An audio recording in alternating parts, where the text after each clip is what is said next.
Nous, on est là pour semer des graines. En tout cas, moi, c'est comme ça que je vois mon métier. J'espère qu'à un moment donné, dans chaque enfant, à un moment donné, pour une raison ou pour une autre, elles s'ouvriront. Bon, le métier de prof, ça ressemble au métier de comédien. Ça, c'est sûr. On joue la comédie toute la journée, particulièrement avec les petites classes. On en fait des tonnes pour faire étudier un son, on ouvre la bouche, on fait des gestes. À part enseigner, on fait tellement de choses, tellement. Artiste. On est sur scène, on fait un show quand on est maîtresse. Acteur. On joue la maîtresse énervée. Il faut mettre en scène tout le temps. Enseigner, c'est comme tisser. Tous les jours, on refait un peu le même geste, c'est un peu répétitif. Avec une petite difficulté supplémentaire, on construit petit à petit, fil à fil.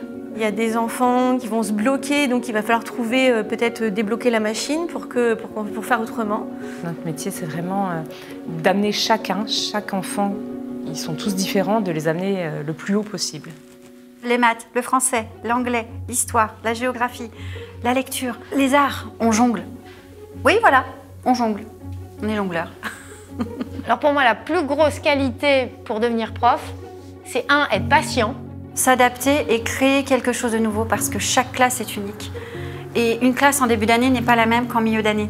Donc si on veut vraiment pouvoir aider les enfants, il faut être capable de rebondir. Ok, ça n'a pas marché, on passe à autre chose. On est des chercheurs. De ne pas rester sur ses acquis, d'être tout le temps dans cette démarche d'aller plus loin. Savoir se remettre en question.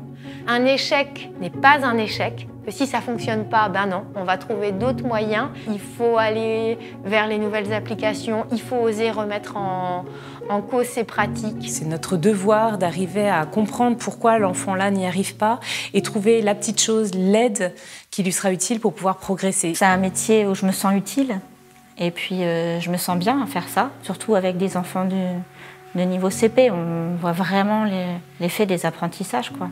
La plus belle reconnaissance, je pense, c'est quand on est enseignant au CP. C'est une classe très particulière. Ça peut être très compliqué parce que c'est très carré. Ils n'ont pas de filtre, donc c'est cash. Mais on est avec des enfants qui ne savent pas lire en début d'année. On apprend à lire aux enfants. On leur change la vie. Ils sont encore gentils, ils sont encore très attachés à la maîtresse. Il y a un côté très maternel, quoi, encore. Et ça, j'aime bien. Ils sont rigolos.